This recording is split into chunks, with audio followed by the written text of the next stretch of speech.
Hello दोस्तों, I hope आप सब अच्छे होंगे। साथियों, हम लोग उत्तर प्रदेश आर 2023 के लिए प्रैक्टिस सेट सॉल्व कर रहे थे।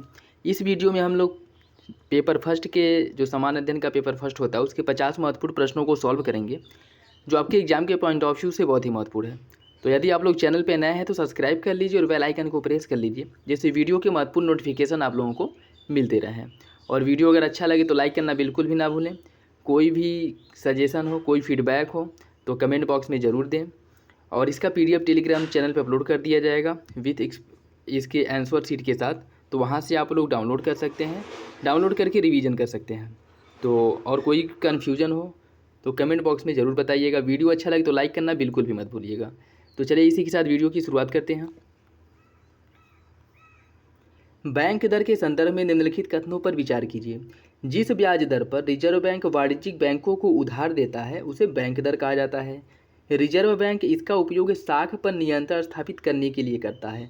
आपको बताना है कौन सा विकल्प सही है। केवल एक, केवल दो, एक और दो दोनों, या इनमें से कोई नहीं। इसका जो सही आंसर हो जाएगा ऑप्शन सी, दोनों विकल्प सही हैं। बैंक दर पर ही आरबीआई वाणिज्यिक बैंक जो है उनको ऋण देता है। ठीक है, इसी और बैंक दर जो होता है, जैसे वर्तमान समय में अगर बैंक दर 6% है तो 6% की दर से उन्हें जो है ब्याज देना पड़ेगा, किन्हें, जो वाणिज्यिक बैंक है उधार या ऋण प्राप्त करेंगे। और रिजर्व बैंक इसका उपयोग साख नियंत्रण पर करता है, ये भी सही है। मान लीजिए अर्थव्यवस्था में तरलता ज़्यादा हो जाए, लिक्विडिटी, तो यह बैंक दर बढ़ा देगा। बैंक दर बढ़ाने से क्या होगा कि जो वाणिज्यिक बैंक है उनको जो ऋण मिल रहा है उस पे ब्याज की दर अधिक हो जाएगी, तो वो क्या करेंगे, जो आगे जो उपभोक्ता हैं, कंज्यूमर हैं, उनको जो ऋण ट्रांसफ़र कर रहे हैं उसके ब्याज की दर भी बढ़ा देंगे। ठीक है, तो इससे ऋण का जो फ्लो है वो कम होगा। तो दोनों विकल्प सही हैं, ऑप्शन सी जो है वो सही हो जाएगा। लघु उद्योगों में सुधार के लिए निम्नलिखित में से किस समिति की सिफारिश की गई थी। आबिद हुसैन समिति, सच्चर समिति, सुरेश तेंदुलकर समिति, या फिर रंगराजन समिति। इसका जो सही आंसर है साथियों वो हो जाएगा ऑप्शन ए। आबिद हुसैन समिति के सुझाव पर ही इसने सुझाव दिया था लघु उद्योगों में सुधार के लिए। ठीक है, आबिद हुसैन समिति। और इसका गठन कब किया गया था, 1997 में आबिद हुसैन समिति का गठन किया गया था।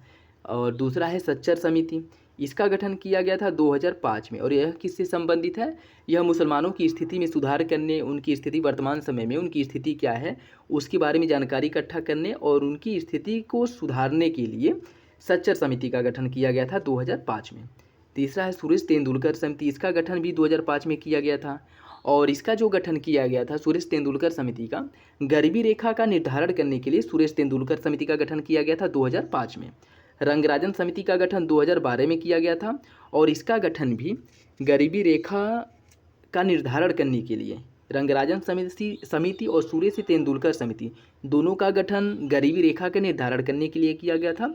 लेकिन सुरेश तेंदुलकर समिति का गठन 2005 में और रंगराजन समिति का गठन 2012 में किया गया था। सच्चर समिति का गठन 2005 में मुसलमानों की स्थिति में सुधार करने के लिए। आबिद हुसैन समिति का गठन 1997 में लघु उद्योगों के विकास के लिए। तो इसका सही आंसर हो जाएगा ऑप्शन ए। डेट याद रखिएगा, डेट पूछ लेता है। भुगतान संतुलन में निम्नलिखित में से किन मदों को शामिल किया जाता है। वस्तुगत व्यापार के आयात और निर्यात को, अदृश्य मदों की समस्त देनदारी, चाहे वह आयात हो या फिर निर्यात हो। आपको बताना है कौन सा विकल्प सही है। केवल एक, केवल दो, एक और दो दोनों, या इनमें से कोई नहीं। इसका जो सही आंसर है वो हो जाएगा ऑप्शन सी, दोनों विकल्प जो है वो सही हैं। अर्थव्यवस्था में रोजगार का स्तर कुल उत्पादन की मात्रा पर निर्भर करता है। यह अवधारणा निम्नलिखित में से किस अर्थशास्त्री की है। रॉबिन्स की, मार्शल की, जेके मेहता, या फिर किन्स की। इसका सही आंसर साथियों ऑप्शन डी, यह अवधारणा किन्स द्वारा दी गई थी। ऑप्शन डी जो है वो सही है। नकदी लेन देन सिद्धांत का प्रतिपादन निम्नलिखित में से किस अर्थशास्त्री द्वारा किया गया था। ग्रेशम द्वारा, बेनहम द्वारा, फ्राइडमैन द्वारा, या फिर फिशर द्वारा। इसका जो सही आंसर वो हो जाएगा ऑप्शन डी, फिशर द्वारा नकदी लेन देन सिद्धांत का प्रतिपादन किया गया था। ऑप्शन डी सही है। वेल्थ ऑफ नेशंस पुस्तक के निम्नलिखित में से कौन से लेखक हैं, या कह सकते हैं कि वेल्थ ऑफ नेशंस पुस्तक की रचना किसके द्वारा की गई थी। एडम स्मिथ, सैमुअलसन, किन्स, या फिर जेएम केज। इसका सही आंसर क्या होगा। इसका सही आंसर ऑप्शन ए, एडम स्मिथ द्वारा वेल्थ ऑफ नेशंस पुस्तक की रचना की गई थी। पर्यावरण एवं वन मंत्रालय का गठन निम्नलिखित में से किस वर्ष किया गया था। 1985 में, 1990 में, 1972 में, या 1967 में। इसका सही आंसर साथियों ऑप्शन ए, 1985 में पर्यावरण एवं वन मंत्रालय का गठन किया गया था। ऑप्शन ए जो है वो सही है। धारणीय या स्थायी विकास की अवधारणा का प्रतिपादन निम्नलिखित में से किसके द्वारा किया गया था? ब्रटलैंड रिपोर्ट, जोहान्सबर्ग, रेंटेजेल या कार्ल रीटर? इसका सही आंसर हो जाएगा ऑप्शन ए। ब्रटलैंड रिपोर्ट के आधार भी धारणीय विकास या सस्टेनेबल डेवलपमेंट की जो अवधारणा आई है वो ब्रटलैंड रिपोर्ट से ही निकल करके आई है, ठीक है। और ब्रटलैंड रिपोर्ट का गठन कब किया गया था? इसका जो गठन है वह 1987 ईस्वी में ब्रटलैंड रिपोर्ट या समिति का जो है गठन किया गया था और इसी रिपोर्ट के अकॉर्डिंग जो है धारणीय विकास या सस्टेनेबल डेवलपमेंट को प्रतिपादित किया गया था। ऑप्शन ए जो है वो सही हो जाएगा। पौधों में रंध्रों का खुलना एवं बंद होना किस प्रक्रिया पर निर्भर करता है? प्रकाश पर, गति पर, भोजन ग्रहण प्रक्रिया पर या जल पर? इसका सही आंसर क्या होगा? इसका सही आंसर है ऑप्शन ए, प्रकाश पर। फॉस्फोरस का प्राकृतिक भंडारण निम्नलिखित में से कहाँ होता है? चट्टानों में, वनस्पतियों में, तालाबों में या फिर समुद्री स्थलों में? इसका जो सही आंसर है वो हो जाएगा ऑप्शन ए, चट्टानों में। फास्फोरस का जो प्राकृतिक भंडारण है वो आपके चट्टानों में होता है। ऑप्शन ए जो है वो सही है। नेक्स्ट देखिए, चंद्रमा और सूर्य के चारों ओर प्रभामंडल का निर्माण, चंद्रमा और सूर्य के चारों ओर प्रभामंडल का निर्माण निम्नलिखित में से किन बादलों के आगमन पर होता है? पछाव कपासी बादल, पछाव स्तरीय बादल, उच्च बादल या कपासी वर्षा बादल? इसका सही आंसर क्या होगा? इसका सही आंसर साथियों ऑप्शन बी, पछाव कपासी बादल पर निर्भर करता है। चंद्रमा और सूर्य के चारों जो प्रभामंडल बनते हैं, जो इनका प्रभामंडल का निर्माण होता है, यह पछाव स्तरीय बादलों के आगमन के सूचक होते हैं, ठीक है। और सबसे अधिक जो वर्षा होती है, मतलब अधिक क्षेत्रफल में अधिक दूरी तक वर्षा होती है, वो पछाव स्तरीय बादल से ही होती है, ठीक है। और जो पछाव कपासी बादल पे होती है, इसमें लंबवत विस्तार के बादलों का निर्माण होता है। यहाँ विद्युत चमक, विद्युत गर्जन के साथ थोड़े समय में मूसलाधार वर्षा होती है, ठीक है, जो पछाव कपासी बादल से वर्षा होती है, ठीक है। तो याद रखिएगा, इंपॉर्टेंट है। पछाव कपासी, सॉरी ये पछाव कपास नहीं है, कपासी वर्षा बादल है, ठीक है। इससे जो वर्षा होती है वो कम समय में अधिक वर्षा होती है, मूसलाधार और विद्युत चमक, विद्युत गर्जन के साथ होती है, ठीक है। तो लेकिन इसका जो सही आंसर हो जाएगा ऑप्शन बी, पछाव स्तरीय बादल। पारिस्थितिक तंत्र में संतुलन से क्या अभिप्राय लगता है? उत्पादन एवं उपभोग में संतुलन, उत्पादन की अधिकता, उत्पादन की तुलना में उपभोग का अधिक होना, उपभोक्ता का अधिक होना। आपको बताना है कि इसका सही आंसर क्या होगा। इसका जो सही आंसर साथियों वो हो जाएगा ऑप्शन ए, उत्पादन एवं उपभोग में संतुलन। ऑप्शन ए सही है। विश्व में सर्वाधिक नेट उत्पादकता निम्नलिखित में से कहाँ पाई जाती है? उष्णकटिबंधीय वर्षावनों में, नदियों के मुहानों पर, ए और बी दोनों, या फिर पर्वतीय प्रदेशों में? इसका सही आंसर साथियों ऑप्शन सी, उष्णकटिबंधीय वर्षावन और नदी के मुहाने, इन दोनों क्षेत्रों में जो है विश्व में सर्वाधिक नेट उत्पादकता पाई जाती है। ऑप्शन सी जो है वो सही है। मृदा की उर्वरा शक्ति को बढ़ाने के लिए वायवीय नाइट्रोजन को कार्बनिक नाइट्रोजन में परिवर्तित करने के लिए निम्नलिखित में से कौन से प्रोकैरियोटिक इस्तेमाल किए जाते हैं? राइजोबियम, नोस्टॉक, एजोटोबैक्टर या उपयुक्त में से सभी? इसका सही आंसर साथियों ऑप्शन डी, इन सभी का उपयोग किया जाता है। ऑप्शन डी सही है। पारिस्थितिक अनुक्रमण की धारणा सर्वप्रथम किसके द्वारा प्रस्तुत की गई थी? वार्मिंग द्वारा, एजी टांसले द्वारा, हुल्ट द्वारा या फिर डार्विन द्वारा? इसका सही आंसर है ऑप्शन ए, पारिस्थितिकी जो अनुक्रमण की अवधारणा है ये सर्वप्रथम वार्मिंग द्वारा प्रस्तुत की गई थी। ऑप्शन ए जो है वो सही है। उत्तर प्रदेश में प्रथम नियमित दुग्ध संघ की स्थापना कहाँ की गई थी? लखनऊ, इलाहाबाद, मेरठ या फिर बनारस? इसका सही आंसर साथियों ऑप्शन ए, लखनऊ में की गई थी। और इसकी स्थापना कब की गई थी? 1962 ईस्वी में इसकी स्थापना की गई थी। उत्तर प्रदेश में गंगा नदी कितने जिलों से होकर के बहती है? 28 जिलों से, 14 जिलों से, 30 जिलों से या फिर 25 जिलों से? इसका सही आंसर ऑप्शन ए, उत्तर प्रदेश में गंगा नदी जो है यह 28 जिलों से होकर के बहती है।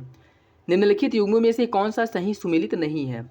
रामगढ़ ताल गोरखपुर में है, करेला लखनऊ में, बड़ा ताल है शाहजहांपुर और नवाबगंज है बरेली में? आपको बताना है कौन सा विकल्प गलत है। इसका जो सही आंसर है वो हो जाएगा ऑप्शन डी, नवाबगंज पश्चिम बिहार जो है वो बरेली में नहीं, उन्नाव में है, ठीक है। तो इंपॉर्टेंट है, याद रखिएगा। नेक्स्ट देखिए, सिगरौली क्षेत्र निम्नलिखित में से किस खनिज पदार्थ के लिए जाना जाता है? तांबा, कोयला, शेल खड़ी या फिर फायर क्ले? इसका सही आंसर ऑप्शन बी, कोयला के लिए। निम्नलिखित युग्मों में से कौन सा सही सुमेलित नहीं है? यह पश्चिम बिहार दिए गए हैं और जिला दिया गया है। सैंडी पश्चिम बिहार हरदोई में है, बखिरा पक्षी विहार है संत कबीर नगर में, पटना पक्षी विहार एटा और समन पक्षी विहार गाजियाबाद। आपको बताना है कौन सा विकल्प गलत है। इसका जो सही आंसर साथियों वो हो जाएगा ऑप्शन डी, समन पक्षी विहार गाजियाबाद में नहीं है, समन पक्षी विहार है आपके मैनपुरी में। ठीक है, मैनपुरी में है। निम्नलिखित में से किसने ईरानी, फारसी व भारतीय रागों का मिश्रण किया था? वाजिद अली शाह ने, अमीर खुसरो ने, धर्मराज मिश्र ने या स्वामी हरिदास ने? इसका सही आंसर हो जाएगा ऑप्शन बी, अमीर खुसरो ने ईरानी और फारसी और भारतीय रागों का मिश्रण किया था। निम्नलिखित युग्म में से कौन सा सही सुमेलित नहीं है? कुछ उपनाम दिए गए हैं, शहर दिया गया है। आंवला नगर प्रतापगढ़, आमों का नगर मलिहाबाद, उद्योग नगरी कानपुर और इत्र नगरी गाजियाबाद। इसमें जो सही आंसर है वो हो जाएगा ऑप्शन डी, इत्र नगरी गाजियाबाद में नहीं, यह कन्नौज में है। नेक्स्ट देखिए, उत्तर प्रदेश राज्य औद्योगिक विकास निगम लिमिटेड की स्थापना कब कहाँ की गई थी? बरेली में, लखनऊ में, कन्नौज में या फिर कानपुर में? इसका सही आंसर है ऑप्शन डी, कानपुर में इसकी स्थापना की गई थी। और इसकी स्थापना कब की गई थी? 1961 ईस्वी में इसकी स्थापना की गई थी कानपुर में। निम्नलिखित में से किस प्रकार की मृदा में फास्फोरस व लवण की मात्रा अधिक पाई जाती है? मरुस्थलीय मृदा, लाल मृदा, मार मृदा या फिर कल्लड़ मृदा? इसका सही आंसर ऑप्शन ए, मरुस्थलीय मृदा में फास्फोरस लवण की मात्रा जो है वो अधिक पाई जाती है। उत्तर प्रदेश की सबसे बड़ी नहर प्रणाली शारदा नहर का निर्माण कब किया गया था? 1938 ईस्वी में, 1940 ईस्वी में, 1920 में, 1935 में? इसका जो सही आंसर वो हो जाएगा ऑप्शन सी, 1920 में। आज़ादी के पहले ही शारदा नहर जो है इसका निर्माण किया गया था। ठीक है, तो ऑप्शन सी जो है वो सही हो जाएगा, 1920 में इसका निर्माण किया गया था। अंतर्राष्ट्रीय बौद्धिक संपदा सूचकांक 2022 में भारत का स्थान कौन सा था? इसका सही आंसर ऑप्शन ए, भारत 43वें स्थान पे था। वन ओशन समिट का आयोजन किस स्थान पर किया गया था? इसका सही आंसर ऑप्शन बी, ब्रेस्ट में जो है इसका आयोजन किया गया था। स्टैचू ऑफ इक्वेलिटी की स्थापना प्रधानमंत्री द्वारा कहाँ किया गया था? हैदराबाद, गांधीनगर, रायपुर या फिर जयपुर? इसका जो सही आंसर हो जाएगा ऑप्शन ए, हैदराबाद में स्टैचू ऑफ इक्वेलिटी की स्थापना की गई थी। नेक्स्ट देखिए, भारत के यूपीआई प्लेटफॉर्म को अपनाने वाला निम्नलिखित में से कौन सा देश है? रूस, भूटान, मालदीव या फिर नेपाल? इसका सही आंसर ऑप्शन डी, नेपाल। हाल ही में भारत के किस शहर में पहला जियोलॉजिकल पार्क स्थापित किया गया है? लखनऊ, भोपाल, जबलपुर या फिर इंदौर? इसका सही आंसर ऑप्शन सी, जबलपुर में। भारत में लेवल 3 की जैव सुरक्षा प्रयोगशाला का उद्घाटन निम्नलिखित में से किस शहर में किया गया है? इसका सही आंसर ऑप्शन बी, नासिक में। शीतकालीन ओलंपिक 2022 जो हुआ था उसमें भारत के ध्वजवाहक कौन थे? इसका सही आंसर हो जाएगा ऑप्शन ए, मोहम्मद आरिफ खान जो है भारत की तरफ से ध्वजवाहक थे। और इनका संबंध कहाँ से था? इनका संबंध था जम्मू कश्मीर से। स्वर्गीय लता मंगेशकर को किस वर्ष भारत रत्न सम्मान दिया गया था? यह क्वेश्चन पूछा हुआ है। ठीक है, 2001, 2009, 1999 या 1969? इसका सही आंसर हो जाएगा ऑप्शन ए, 2001 ईस्वी में लता मंगेशकर को भारत रत्न सम्मान से सम्मानित किया गया था। HIV वायरस की खोज निम्नलिखित में से किस शोधकर्ता ने किया था? ल्यूक मटैगनियर, फंक, जॉन ई शॉल्क या स्टेनॉच? इसका सही आंसर क्या होगा? इसका सही answer option A, Luc Montagnier. HIV virus की खोज इनके द्वारा की गई थी। 2022-23 में भारतीय रिजर्व बैंक ने हरित बुनियादी ढांचे में सुधार करने के लिए किस नए बांड की शुरुआत की थी? इसका जो सही आंसर हो जाएगा option B, sovereign gold bond की शुरुआत की गई थी। ऑप्शन बी सही है।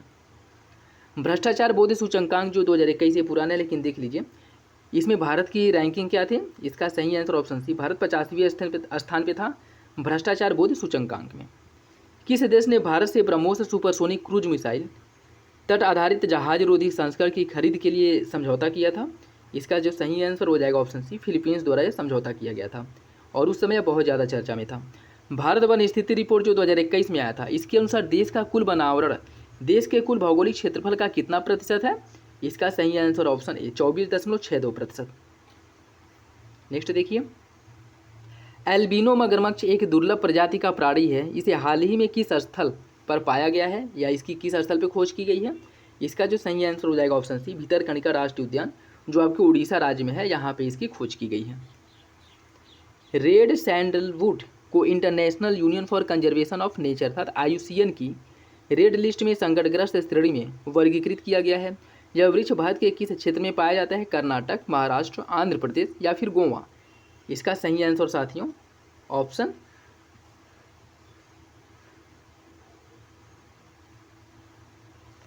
इसका सही आंसर है ऑप्शन सी हो जाएगा। ठीक है, इसमें आंसर गलत दिया है। रेड सैंडलवुड अर्थात ये लाल चंदन जो होता है ना उसकी बात कर रहा है। तो यह आंध्र प्रदेश में जो वहाँ का आपका शेषांचलम पहाड़ी है मुख्य रूप से वहाँ पे पाया जाता है। ठीक है, तो यह आंध्र प्रदेश का है। ऑप्शन सी सही है। आईसीसी पुरुष क्रिकेट ऑफ द ईयर पुरस्कार निम्नलिखित में से किससे दिया गया था? इसका सही answer option D Shaheen Afridi को। ऑस्ट्रेलियन ओपन 2022 का खिताब किस खिलाड़ी ने जीता था? इसका जो सही आंसर हो जाएगा ऑप्शन ए डेनियल मेदवेदेव ने। ये क्वेश्चंस 2022 के हैं लेकिन हो सकता है करेंट के हैं तो पूछ ले। ठीक है, पंडित बिरजू महाराज जिनका हाल ही में निधन हो गया वह शास्त्रीय नृत्य की किस विधा से संबंधित थे? इसका सही आंसर ऑप्शन सी इनका संबंध था कथक नृत्य से। इसरो का हाल ही में किसे अध्यक्ष नियुक्त किया गया है? इसका सही आंसर ऑप्शन है सोमनाथ को। इसमें देख लीजिएगा, अगर इसमें जो करंट बताया जा रहा है उसमें जो नई नियुक्तियां हैं अगर उसमें कोई चेंज हुआ हो तो अपडेट कर लीजिएगा। ठीक है, हाल ही में यूरोपीय संघ संसद के नए अध्यक्ष के रूप में किसे नियुक्त किया गया है? इसका सही answer option D Robert Metsola को। उत्तर प्रदेश के किस व्यक्ति को मरणोपरांत पद्म पुरस्कार 2022 दिया गया था? इसका सही आंसर हो जाएगा ऑप्शन डी इसमें कल्याण सिंह और राधेश्याम खेमका दोनों लोगों को प्राप्त हुआ था।